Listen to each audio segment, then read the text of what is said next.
이제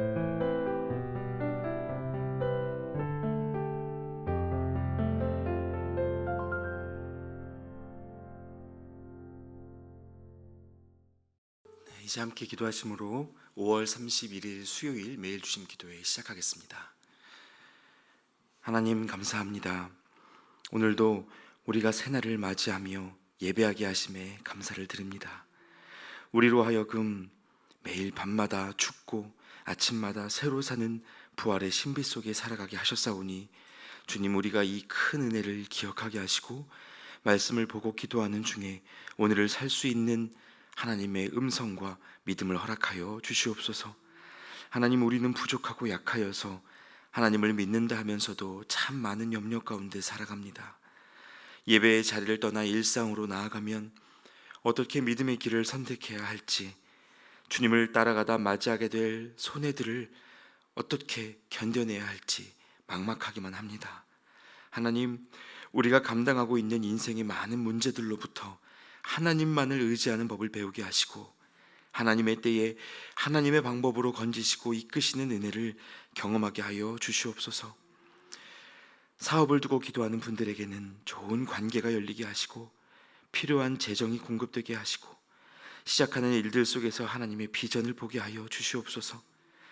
관계로 인해 기도하는 분들에게는 하나님의 흔들리지 않는 사랑 안에서 먼저 위로를 얻게 하시고 다시 사랑하고 용납할 수 있는 마음을 부어 주시옵소서. 또한 건강의 문제로 하나님의 치유를 구하며 회복을 위해 기도하는 환우분들도 우리 안에 계십니다. 마른 뼈들에게 생기를 불어넣어 하나님의 군대로 삼으시는 주께서 치료의 광선을 비춰주시고 돌보는 의료진들의 손길을 붙들어 주셔서 기도하는 것보다 더욱 놀라운 회복과 삶의 소망을 누릴 수 있도록 도와주시옵소서. 하나님, 특별히 지금 이 시간에 사랑하는 어머님을 먼저 주님 곁으로 떠내보내고 슬픔 가운데 장례를 치르고 계시는 집사님과 권사님 가정이 계십니다. 그 공허하고 황망한 마음 가운데 하나님께서 찾아가 주시고 위로하여 주시옵소서. 유족분들 안에 더욱 확실한 부활의 소망을 허락해 주시고 주님이 부르시는 그날까지 행복하게 살며 믿음의 계보를 잘 이어가게 하여 주시옵소서. 장례의 모든 절차가 주님 안에서 순적하게 이루어질 수 있도록 주님 도와주시옵소서. 이제 하나님, 오늘도 저희가 주님의 말씀 앞에 섭니다.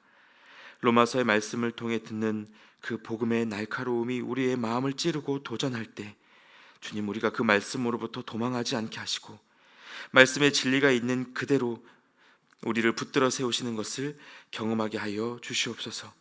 우리의 어떠함에 의지하지 않고 하나님께만 주목하는 인생, 그저 하나님을 사랑하는 것만으로 충분한 우리의 신앙이 되게 하여 주시옵소서. 주님만을 의지하고 기대하오며 예수님의 이름으로 기도하옵나이다. 아멘. 네, 여러분 잘 오셨습니다. 하루간 평안하셨죠?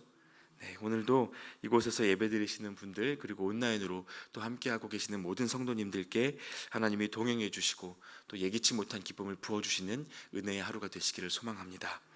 이제 오늘 우리에게 주시는 하나님의 말씀을 함께 보겠습니다. 오늘 하나님의 말씀은 로마서 3장 1절부터 20절까지의 말씀인데요, 지금은 로마서 3장 9절부터 20절까지만 함께 보시겠습니다. 로마서 3장 9절부터 20절까지의 말씀을 저와 여러분이 한 절씩 교독하시겠습니다. 그러면 어떠하냐? 우리는 나으냐? 결코 아니라. 유대인이나 헬라인이나 다 죄 아래에 있다고 우리가 이미 선언하였느니라. 기록된 바 의인은 없나니 하나도 없으며 깨닫는 자도 없고 하나님을 찾는 자도 없고 다 치우쳐 함께 무익하게 되고 선을 행하는 자는 없나니 하나도 없도다. 그들의 목구멍은 열린 무덤이요 그 혀로는 속임을 일삼으며 그 입술에는 독사의 독이 있고 그 입에는 저주와 악독이 가득하고 그 발은 피 흘리는데 빠른지라. 파멸과 고생이 그 길에 있어 평강의 길을 알지 못하였고 그들의 눈앞에 하나님을 두려워함이 없느니라 함과 같으니라. 우리가 알거니와 무릇 율법이 말하는 바는 율법 아래에 있는 자들에게 말하는 것이니 이는 모든 입을 막고 온 세상으로 하나님의 심판 아래에 있게 하려 함이라. 그러므로 율법의 행위로 그의 앞에 의롭다 하심을 얻을 육체가 없나니 율법으로는 죄를 깨달음이니라. 아멘. 네, 여러분, 지난 이틀간 우리가 로마서 말씀을 묵상하면서 로마의 이방인 성도들을 향한 유대 출신 이스라엘 백성들의 판단과 정죄에 대해서 보셨고, 또 할례를 자랑 삼아 신앙의 정통성을 주장하는 유대인들의 모습도 함께 살펴보셨습니다.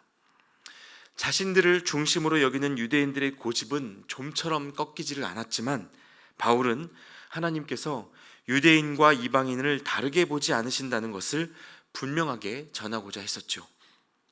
이스라엘 민족으로 태어나 할례를 받았다는 것도, 그들이 먼저 하나님을 알았다는 것과 그들이 로마에게 핍박을 당한 피해자라는 사실도 유대인들이 하나님 앞에서 더 인정받아 마땅하다는 주장을 뒷받침할 만한 근거가 되지는 않았습니다. 여러분, 사실 이런 내부의 갈등이 더 안타까운 이유는요, 로마의 교회가 생긴 일이 정말 기적 같은 은혜였기 때문입니다. 하나님께서 무려 로마에 세우신 교회입니다. 우리로 말하면요, 일제시대 동경의 교회가 들어선 겁니다. 놀라운 일이죠. 그렇게 되기까지 바울의 수고는 물론이거니와 수많은 사람들의 기도가 있었을 겁니다. 그런데 여러분, 로마에 왜 교회가 필요했을까요? 하나님이 그 가운데 예배자들을 세우시고 교회와 성도들을 통해 그 땅에서 하실 일이 있으셨기 때문입니다. 로마 교회 성도들을 통해 그 땅에 이루어야 할 변화가 있었다는 말입니다. 그리고 이 변화는 예수 그리스도의 십자가 사랑을 증거하는 그 복음을 아는 그리스도인들을 통해서만 가능한 것이었기 때문에 하나님께서 그 땅에 교회를 세우신 것입니다. 즉, 로마 교회 성도들의 역할은요, 로마에서 예수님처럼 사는 것, 다시 말해 대속의 제물로 자신을 드려 그곳의 이방인들을 품고 사랑하는 것이었습니다. 여러분, 우리가 선교지에 교회를 세우면서 그 나라와 그 민족을 사랑하는 마음 없이 뭐 저런 사람들이 다 있나 하는 마음으로 선교할 수 있겠습니까? 성경에 대한 그들의 무지를 비방하거나 업신여길 수 있겠습니까? 그럴 수 없죠. 여러분, 교회를 세우는 원리는요, 멀리 있지 않습니다. 교회는 건물이나 조직이나 재정으로 세워지는 것이 아니라 왕이신 하나님이 인간의 몸을 입고 오셨던 것처럼 그 성육신의 원리에 따라 세워지는 것입니다. 그 성육신에 동참하는 사람들이 교회가 되는 것입니다. 사랑하려면 그 사랑의 대상과 같이 되어야 하는 것이고, 이방인에게 복음을 전하려면 이방인 속으로 들어가 그들과 같은 마음이 되어야 하는 것입니다. 만일 복음을 전하는 자가 스스로를 우위에 두고 자신을 먼저 은혜 받을 자로 여기면요, 여러분, 그가 하는 모든 사역은 폭력 또는 세력 확장이 되어버립니다.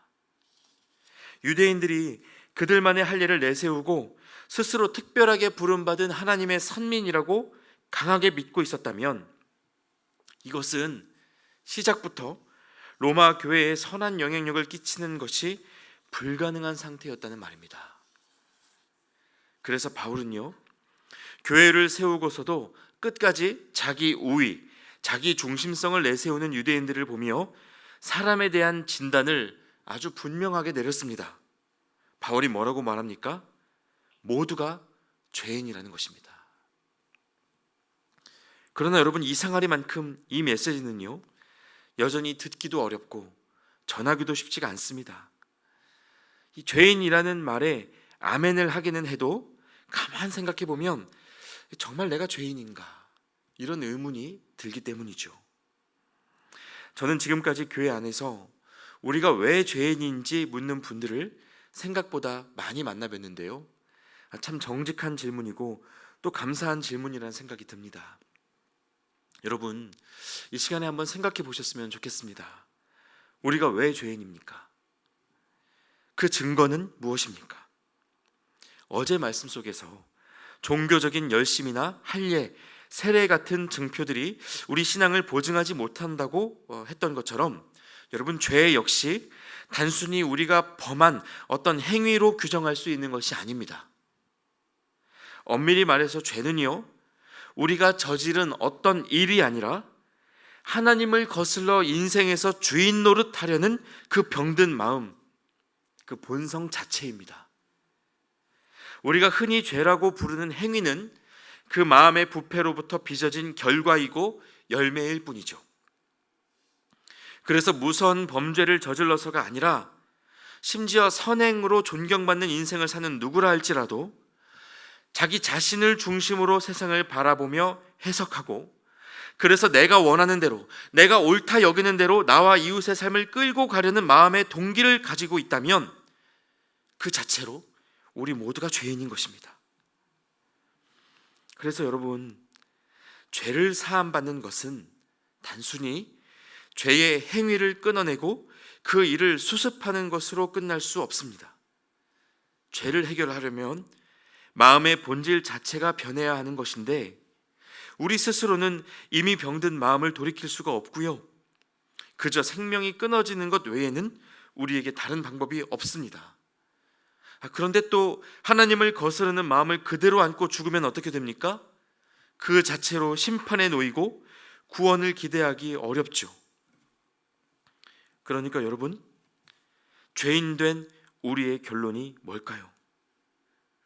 우리는 심판을 피할 수 없다는 것입니다. 여러분, 이것이 우리 편에서의 결론입니다. 그래서 바울이 오늘 본문 9절부터 12절까지의 말씀으로 사람의 영적 상태에 대해서 이렇게 이야기합니다. 9절부터 12절까지의 말씀 보시겠습니다. 그러면 어떠하냐? 우리는 나으냐? 결코 아니라. 유대인이나 헬라인이나 다 죄 아래에 있다고 우리가 이미 선언하였느니라. 기록된 바 의인은 없나니 하나도 없으며 깨닫는 자도 없고 하나님을 찾는 자도 없고 다 치우쳐 함께 무익하게 되고 선을 행하는 자는 없나니 하나도 없도다. 여러분, 이것이 사람의 영적 상태에 대한 바울의 결론이었습니다. 바울이 이 절망적인 선언을 로마 교회에 전하는 이유가 여러분 무엇이겠습니까? 우리에게 답이 없다는 사실을 알리고 끝내기 위함이었겠습니까? 그렇지 않습니다. 여러분, 이 고백이 중요한 것은요, 우리 마음이 부패하여 죽음이 아니면 해결할 수 없다는 이 절망적인 자각이 우리를 복음으로 이끄는 아주 중요한 시작이 되기 때문입니다. 여러분, 특별히 여기에서 우리 모두가 죄인이라는 말은 우리 신앙에 두 가지 차원의 의미를 부여해 줍니다. 그 두 가지 의미가 무엇인지 같이 한번 살펴보시겠습니다. 자, 먼저 첫째로, 우리가 다 같은 죄인이라는 말은 우리가 서로를 동일한 존재로 용납할 수 있다는 것을 뜻합니다. 누가복음 7장에서 가늠하다 붙잡힌 여인이 광장에 끌려 나왔을 때 모든 사람들이 거침없이 돌을 집어 올렸었죠. 그러나 그때 주님이 나타나셨습니다. 그리고 뭐라고 하셨나요? 너희 중에 죄 없는 자가 먼저 돌로 치라 라고 말씀하셨습니다. 그러자 이때 한 사람도 던지지 못하고 집었던 돌을 내려놓은 채 돌아가 버렸습니다. 스스로 생각해도 감히 죄가 없다고 말할 수는 없었던 것 같습니다. 신성 모독죄가 될 수 있다는 걱정도 있었겠죠. 여러분, 이것은 목회자이건 평신도이건 예외가 없습니다. 제가 청년 시절에 한 선교단체의 목회자 복음학교라는 수련회에서 약 800여 명의 목사님들을 모시고 집회 봉사를 했던 적이 있었는데요, 저는 가장 큰 능력을 필요로 하는 이 주방팀에 속해 있었기 때문에 800여 명의 목회자들이 드실 김치를 매 끼니 때마다 쪼그리고 앉아 써는 사역을 했습니다. 주방에서 모두가 같이 찬양을 부르면서 이 김치를 써는 귀한 사역을 감당을 했었는데요, 그런데 이 일주일간의 프로그램 중에 바로 오늘 같은 수요일이 우리의 죄에 대해 묵상하고 회개하는 그런 시간이었습니다. 목회자 800명이 앉아 있어도 하나님 앞에서는 똑같은 죄인이지 않습니까? 그런데 놀랍게도요, 그 회개의 시간에 자리를 박차고 나가는 목사님들이 계셨습니다.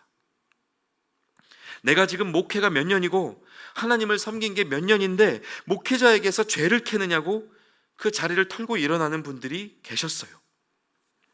여러분, 수십 년 신앙생활을 해도 자신이 죄인임을 회피하는 목회자들이 있고 자신의 죄를 온전하게 고백하지 못하는 성도들이 있습니다.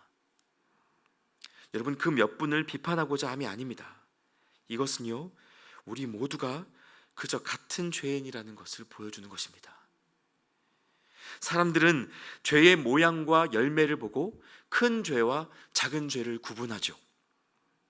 그러나 하나님 보시기에는 죄의 본성이 같기 때문에, 나를 중심으로 인생을 이끌어가려는 그 본성이 똑같기 때문에 우리를 보실 때 같은 죄인으로 보십니다. 그러니까 여러분, 누군가를 볼 때요, 한 사람을 특별하게 경건한 사람으로 생각하실 필요도 없고요, 또 어떤 죄인을 볼 때 자신보다 더 심각한 죄인으로 여겨서도 안 된다는 것입니다. 더 나은 존재로 자신을 내세우는 것이 얼마나 어리석은 일인지 모릅니다. 저와 여러분의 마음에 CCTV가 비춰지고 그것이 24시간 생중계되고 있다고 한다면 여러분 자신 있으십니까? 하나님과 사람 앞에 당당할 수 있는 사람이 아무도 없을 겁니다. 이 로마서를 기록한 바울이요, 스스로를 가리켜 죄인 중에 괴수라는 표현을 썼습니다. 오라, 이 곤고한 사망의 몸에서 누가 나를 건져낼 수 있을꼬, 이렇게 한탄했습니다. 여러분, 이러한 바울의 고백은요, 문자 그대로 바울의 진심이지 겸손을 가장한 겉멋도 아니고 인사치레도 아니었습니다. 바울은 정말 스스로를 가리켜 죄인 중에 괴수라고 여기고 있었던 것입니다. 바울도 그러할진데 하물며 우리가 우리 자신의 경건함을 어떻게 내세울 수 있겠습니까? 여러분, 바울이 왜 그렇게까지 말했는지를 생각하고 우리 역시 자신을 복음에 정직하게 비춰봐야 하겠습니다. 죄인이 죄인을 대할 때 할 일은 그저 함께 불쌍히 여기는 것뿐입니다. 서로를 위해서 기도하는 것이죠. 그래서 교회를 가리켜 스스로를 거룩한 사람이 아니라 용서받은 죄인들로 규정하는 사람들의 공동체가 교회다라고 말했던 이 보네퍼 목사님의 이야기를 우리가 오늘 기억해 볼 필요가 있겠습니다. 자, 이어서 우리 모두가 죄인이라는 말의 두 번째 의미가 있습니다. 그 의미는 우리에게 구원자가 필요하다는 것입니다. 여러분, 사람은 결코 자신의 힘으로 율법의 요청을 다 완수할 수 없고요, 율법은 알면 알수록 우리에게 어떤 성취감을 주는 것이 아니라 그대로 살아갈 수 없다는 절망만을 늘려줍니다. 그래서 더더욱 하나님을 붙들게 하는 것이 율법의 본래 기능이고요, 왜 우리에게 메시아가 필요한지 율법은 그 이유를 드러내 보여주는 것입니다. 누구도 자신의 힘으로 스스로를 구원할 수 없기 때문에 우리 모두에게 하나님의 은혜가 필요하다는 것을 가르쳐 준다는 말입니다. 이걸 모르는 세상 사람들은요, 저마다의 방법으로 인생의 결론을 바꿔보려고 애씁니다. 돈도 벌고요, 관계도 쌓고, 건강을 위해서 운동도 하고, 나름 종교를 하나 선택해서 신앙생활을 성실하게 이어가기도 합니다. 그런 것들로 행복을 추구하고요, 자기 인생의 결론이 바뀌어 가기를 기대하는 것입니다. 그 목표들을 하나하나 이루어가면 행복을 채울 수 있다고 생각하고 어느 순간 하나님을 제쳐두고 삽니다. 그러나 여러분, 사람의 힘으로 하는 그 어떤 일도 우리에게 이 죄의 문제를 해결해 줄 수 없고 죽음과 영원의 문제에 답을 주지 못합니다. 이것을 진정으로 깨닫게 되면요, 겸손해지지 않을 수 없고 누구나 복음을 필요로 하는 상태에 이르게 되죠. 그러므로 여러분, 율법의 요구에 스스로를 맞추어 보려는 그 노력이 본질적으로 하나님의 뜻과 상관이 없다는 사실을 기억하시기 바랍니다. 여러분, 한국교회의 많은 역사 속에서 우리가 기독교 신앙의 성화를 강조하면서 신앙생활을 일종의 자기 개발 과정으로 오해하는 누를 범해왔습니다.